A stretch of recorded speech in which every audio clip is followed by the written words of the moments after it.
Власта на ВМРО ДПМН е закана по животот на граѓаните и во буквална смисла на зборот. Последна потврда за ова е сообраќајната несреќа во која учествуваше градоначалникот на Дојран од ВМРО ДПМН Борче Стамов. Шокантни се кажувањата на очевидци дека тој дури ја предизвикал оваа сообраќајна несреќа со сериозни последици за останатите учесници.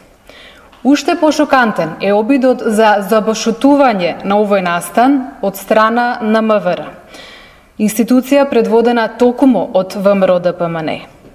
МВР се обидува да ја сокрие сообраќајната несреќа на Стамов, за која, според одредени информации, тој ја предизвикал со службено возило.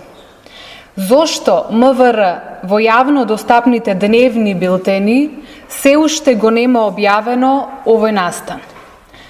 Дивењето на функционерите на ВМРО ДПМН го прикриваат институциите на ВМРО ДПМН. Скандалозно и недозволиво. Јавноста многу добро ја памети сообраќајната несреќа на градоначалникот на Старо Нагоричане Милорад Јовановиќ, во кој беше усмртен пешак.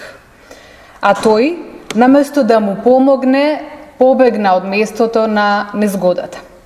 Кога МВР не може да сокрие нешто, тогаш на сцена стапуваат другите институции под капата на ВМРО ДПМН.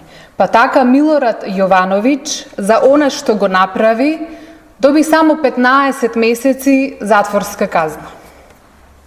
Бараме МВР да постапува согласно законот и целосно да се расчисти случајот со сообраќајката на Борче Стамов. Во името на владењето на правото и најсветата работа, животот на граѓаните на Република Македонија, а не согласно теснопартискиот интерес на ВМРО ДПМН.